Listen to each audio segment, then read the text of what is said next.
Okay. Hi there, this is Alexander Soto, and welcome to my show. In this episode, we will be interviewing the founder of Digital Media Club TV, Mr. Patrick Abeck. Welcome to my show, Mr. Abeck. Thank you for having me. It is an honor to be on your show.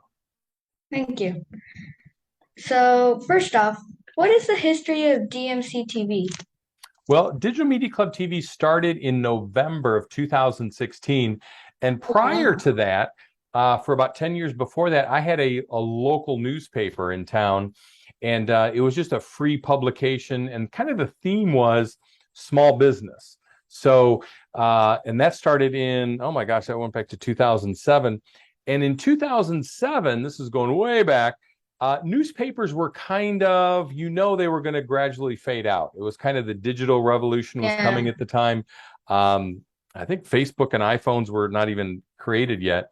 But so what we started doing over that 10 years, towards the end of it, we started using high school students to go out and interview people for video and that.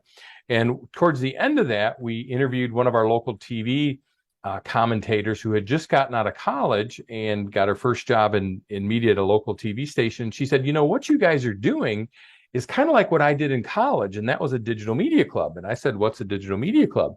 And she said, well, it's really a club that's in universities, specifically journalists in universities that focus on journalism. And what students are able to do is just do really anything they want with media. They can do documentaries, they can interview people, they can do news reports, and they learn how to do all that. So she said, what really would be exciting if there was a digital media club in a high school or a middle school. So that's kind of where we started with the idea in 2016 to have a digital media club, is because Mhm. universities had them for their journalist students. And then from there, we've kind of evolved. In when COVID hit, we changed to where we wanted the student to look like they were hosting a CNN program. They were hosting a show from their home, because during COVID, that's what the CNN commentators and Fox News commentators had to do. They had to host their show from inside their homes. And I'm looking at them, kind of watching them, and I'm thinking, well, they have a green screen. Lighting doesn't really cost that much. They have inexpensive microphone. And we really got it to the point now where our students can host a show that really looks like they're hosting a show just like it would be on CNN. So that's kind of our history and where we are now. All right. Thank you. Well, now, how would you describe this program? Well, one of the things that also really took off during COVID is at home extracurricular club activities. So if you go back, there's just kind of the history of extracurriculars. Everybody knows about school related extracurricular activities. So that might be band and athletics and things like that that are associated with the school. Well, then there's a whole huge world of extracurricular activities that are not associated with a school, and even athletic Mhm. activities and travel this and travel that, leagues for everything these days outside of school. And then second to that is an at-home extracurricular club activity. And those are a lot of music lessons can be done that way, tutoring, debate, and a lot of different activities can be considered educational and extracurricular, but from home. So we fall into that category of an at-home extracurricular club activity. All right, that seems cool. Now, what is the course curriculum based on here? Well, initially, what we started with was a course called Basics of TV News Reporting, where we would teach a student how to go out to an event, just like a 6 o'clock news reporter you'll see, and they would cover like a charity event or a 5K run, fundraiser, golf outing, things like that. And the student would video different aspects of the event, would interview people. They had a tripod, an iPhone, a little microphone with a mic flag, looks just like they were on the 6 o'clock news. And then it was kind of to teach a student how to edit everything and how to present what they call a Hmm. package, a news package, just like you'd see on the news. Well, when COVID hit, we kind of changed that model. No parents wanted their students outside at big events, and there were all the events were canceled anyway. So we went to that to where it was just inside where the student was hosting their activity, and that's kind of where we are now, where the student gets to host their own online news program. Oh, that seems cool. Well, now tell us about the two building blocks of this program, please. Well, the two building blocks of this program are really the two building blocks of journalism and for sure cable TV news.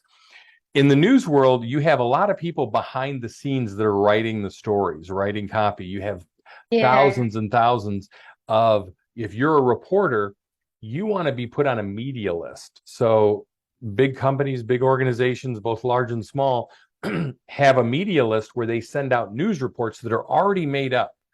The somebody has an event coming up, or somebody has something going on, and so reporters receive that news copy and then they format it to however, what are they on, a podcast, are they on the news, a magazine, newspaper, something like that, and they present it. So building block number one is to learn how to present a news report where it's entertaining, you connect with your audience, you kind of pick the news reports that run with the theme of your show.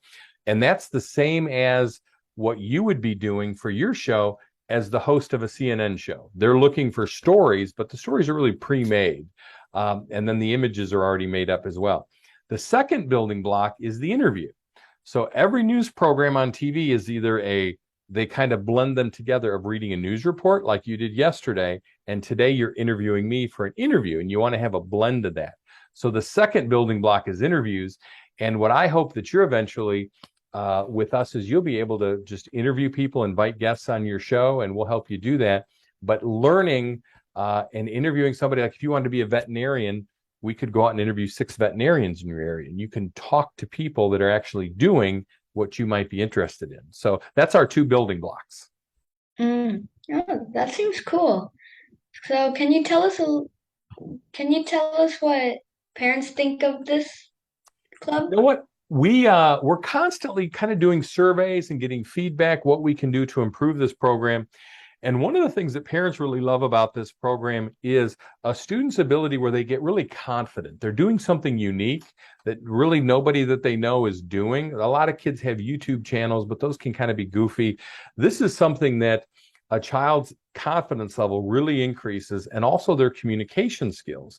They really learn how to ask questions, be bold and assertive with their communication skills. And that's really the one thing, probably 2 things, self-confidence and communication skills, that parents really say when the student sticks with this for a period of time, they really advance. And that really affects everything they do. All the performance, all the academic subjects seem to increase when a child increases their communication and self-confidence. That seems really cool. Now, can you tell us a little about your childhood? Well, my childhood, going way back when, we did, of course, didn't have the internet, didn't have anything like this, and I had a very severe stuttering problem. So I was I couldn't communicate at all, and I really withdrew. I didn't want to be part of any team activities. I didn't want to be part of any sports. I really didn't want to certainly raise my hand and ask questions. So I kind of really withdrew, and that got me behind in school. And one of the things, I've worked with some students that have had those type of similar problems. And what this activity is, a child is doing it on their own. There's nobody around. It's all just between ourselves and the instructor and parents. And a student can get good at this and really overcome a lot of those little obstacles. And I think if I would have had this program back when I was in school, it really would have helped me advance. I think I would have had more confidence, been able to ask for help, and able to be farther along than I was. It took me a while to kind of catch up. Yeah, I understand that. And do Oh, yeah. students attend classes here? You know what? We have actually 2 kinds of classes. One is 45 minutes of an hour Zoom class. And now that we're getting into fall and students are back in school, they're mainly after school and early evening. And those classes are with usually 4 or 5 students. And we have an assignment that's a script for a news report, or we set up panel interviews where 5 students will interview a guest. But it's more so a news report, a background, everything's all created. So a student, we just kind of coach the student in how to present that. And then that counts as a class credit for a student's diploma and our awards programs that we have. The second is a one-on-one, and that's an individual 20-minute class. It's kind of like a little power class that the student is just one-on-one with an instructor if they don't have time to participate in an hour-long class. And that's really exciting because it doesn't take a lot of time. We have a lot of students that do several activities. So for one 20-minute class per week, a student can get that assignment done. They can also do extra credit on their own, but it's something that those are the 2 type of classes we have, kind of a 1-hour 5-person class, and then a 20-minute one-on-one personal session class. That seems really cool. Now, can students receive diplomas here? They can. And that's kind of the long-term, kind of 1 year goal is a student could get a diploma. But with our awards and recognitions, I think there's a lot of recognition that comes just when a student puts out a report, when they publish it, and they're able to get a lot of positive feedback from the community, from family and friends. So students really get a positive uplift and a positive feedback and recognition just when they publish an episode. Secondly, is we have certificates of achievement that are different from diplomas. So a certificate of achievement, like this will be your second episode. If you were to get 10 episodes, you would get a certificate of achievement that says you published 10 episodes. When you get That hit 20, seems cool. oh yeah, when you hit 25, and then it goes in terms of 25 increments. So 25, 50, 75, you'd get a certificate of achievement that's digital. It goes on your show page, and get a lot of positive feedback for that. And then it also gets emailed to your parents if they want to print it out. But the big thing is to get a diploma in Introduction to Digital Journalism and Media. And we have a 1 year degree, 2, 3 year, and 4 year degree. And that just looks like a college diploma that you're mailed, and it's all printed up. So it's exciting, but we do have diplomas, and they're considered extracurricular club activity diplomas. They don't have any university value to them, but it's something that really, just like a high school, college diploma, I think it's something that a student would be proud of to have all the time. All right. So, why do you use Facebook as your primary social media platform? Well, there's a lot of social media platforms, and I'm sure more will come and evolve. The thing that Facebook is kind of just like, I compare it to Microsoft or Apple or something like that, to where they've been around for a while. They may not be the latest, trendy, hottest thing for young people, but what Facebook is doing specifically with their business pages. Now, a lot of people associate Facebook with just a personal page, but a business Facebook page, and that's what our students' show pages are, have a lot of characteristics of a website. They're searchable. You can do a lot of different things. You can have different information that people can click on and check out your programs.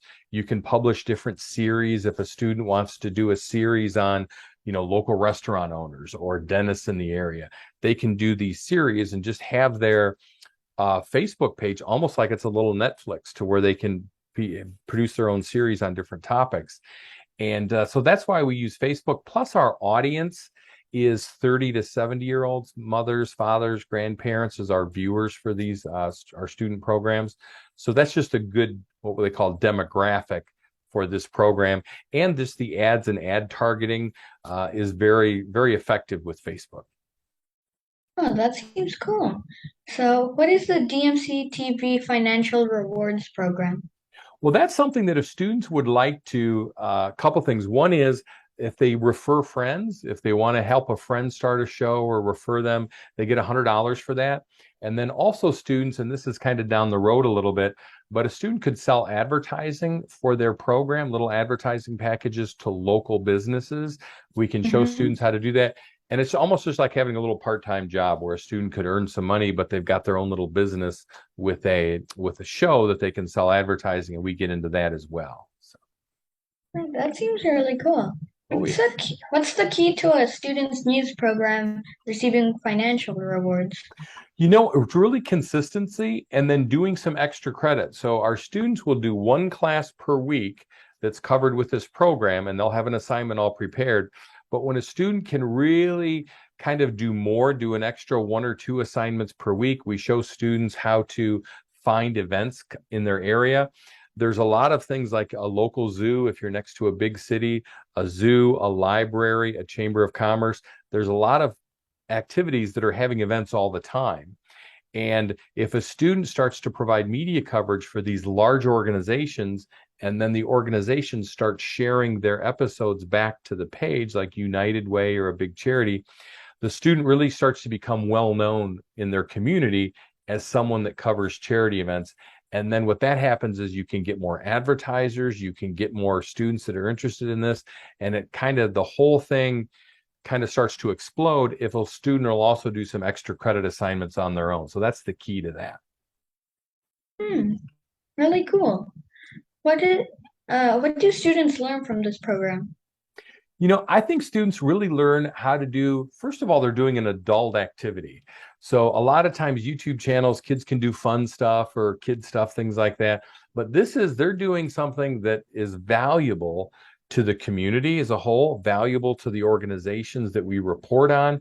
And it's something that they can really have a sense of pride. So I think a student just really gets more mature when they do this. They're dealing with grown-ups, they're dealing with adults, and they're really a student earns respect at a high level. It's really something they can be proud of. So I think a student goes back to self-confidence and communication skills in doing this program.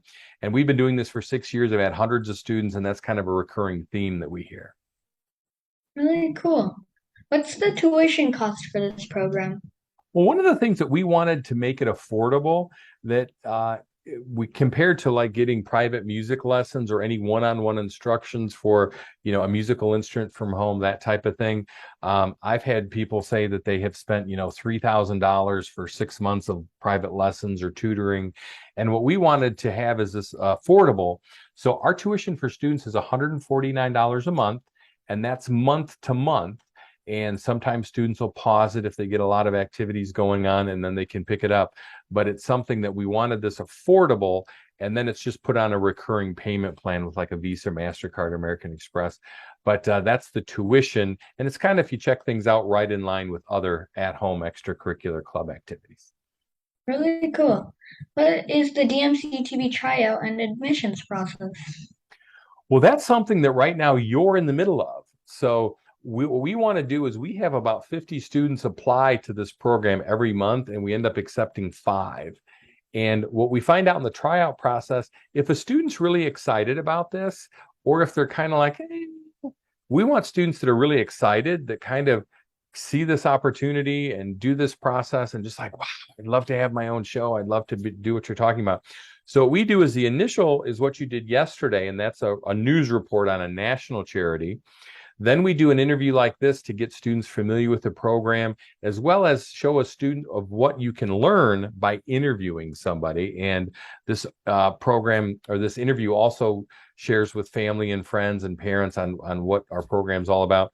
The third step is also to do a local interview or local news report. So what we would do with you is the third step is we'd find an event in your area, write up a script for that, and then have you do that. That's the third step. And then the fourth step after that is we meet with the parents and kind of see if we want to move forward. And sometimes we move forward, sometimes we don't. It just really depends on the enthusiasm of the student and the parent. And that's kind of our tryout process. Okay, well, I think that'll wrap things up, and thank you for being my guest today. Thank you. Great questions. Well done. This is Alexander Soto reporting for Digital Media Club TV.